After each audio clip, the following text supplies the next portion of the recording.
दूधका दूध पानीका पानी होस् भनेर जुन आयोग गठन गर्नुभयो, जिम्मेवारी मलाई दिनुभयो, त्यसको निम्ति म धन्यवाद ज्ञापन गर्न चाहन्छु। मेरो क्षमता, निष्पक्षता, ज्ञान, बुद्धि, विवेकले भ्याएसम्म त्यसको गहिरो अन्वेषण गरेर सत्य तथ्य सामुन्ने ल्याउने प्रयास गर्दैछु। धन्यवाद।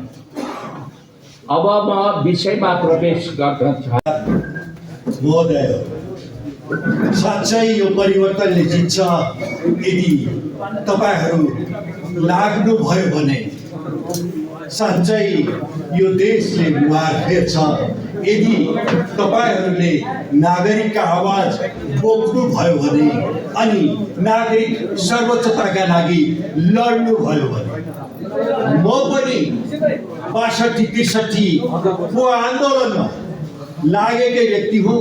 म पटक पटक अहिलेका सम्माननीय प्रधानमन्त्री केपी ओलीज्यूसँग हिरासतभित्र थुनिएको मान्छे पनि हुँ। मैले यहाँ सम्मान अहिले यस मानेमा व्यक्त गरिराखेको छु, त्यो प्रखर नक्सलवादी आन्दोलन र जेल ब्रेक आन्दोलनका कथाहरू तपाईँहरूले बिर्सिसक्नुभएका होला, तर त्यो नक्सलवादी आन्दोलन र जेल ब्रेक आन्दोलनका प्रखर नेता सीपी मैनालीज्यू आज देशभक्तहरूको मोर्चामा हुनुहुन्छ। उहाँले भन्नुभयो कम्युनिस्टहरूलाई बेकार नभन्नु हो। सीपी मैनालीज्यू एउटा राष्ट्रवादी देशभक्त कम्युनिस्ट हुनुहुन्छ, त्यसैले हामी उहाँलाई आज सम्मान गर्छौँ। र हाम्रो आन्दोलन यदि नागरिकको मुहार फेर्नका लागि र देशले खोजेको परिवर्तनका लागि अब आन्दोलन गर्नुपर्ने भयो भने मैले आज यो मञ्चमा सीपी मैनालीज्यूलाई सम्मानपूर्वक बोलाइराखेको छु, आदरपूर्वक बोलाइराखेको छु। यसभन्दा 3 वर्ष अघि मैले नेपाली काङ्ग्रेसका मूर्धन्य नेता, मैले उहाँलाई नाम भन्नुपर्छ, बिपिन कोइरालाज्यू, जसले बिपीको साथमा आन्दोलन गरिराख्नु भएको थियो, जसले नेपाली काङ्ग्रेसको संस्थापक अध्यक्षको जिम्मेवारी निभाउनु भएको थियो, उहाँले पनि मलाई सन्देश पठाउनु भएको छ। रञ्जन बाबु, अब यो आन्दोलन सुरु गर्ने बेला भयो।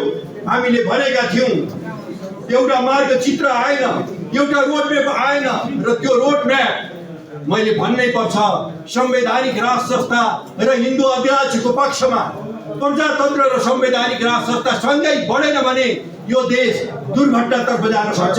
कसैले रोक्दैन। यो मेरो भनाइ होइन, यो श्रद्धेय नेता, मूर्धन्य नेता, राष्ट्रवादी नेता बिपी कोइरालाजीको भनाइ हो। नेपाली काङ्ग्रेसले आज बिपी कोइरालाको समाजवाद बोकेको छ कि छैन मलाई त्यो थाहा छैन, तर हामी समाजवादी चिन्तक हौँ, हामीले समाजवाद बोकेका छौँ।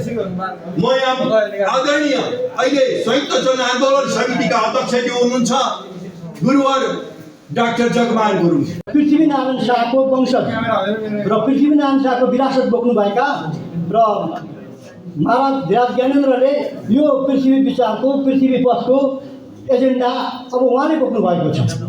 पृथ्वीनारायणका शब्दमा त्यो शब्दलाई म सम्मान गर्छु। राजा र रैती अथवा राजा र प्रजा मिलेर अब हामीले एउटा विचारको एजेन्डामा हामी अब एक ठाउँ गयौँ र हामीलाई रैती भन्दाखेरि होच्याउँछन्, तर त्यो रैती जय जय काली जय जय गोरख भन्दै अङ्ग्रेज उपनिवेशवादी शक्तिलाई पराजित गर्ने नायक पृथ्वीनारायण शाहले त्यो जुन हाम्रो जुन मूल ग्रन्थ छ त्यहाँ उपस्थिति पाएको रैती र प्रजाको शब्द हो। त्यसैले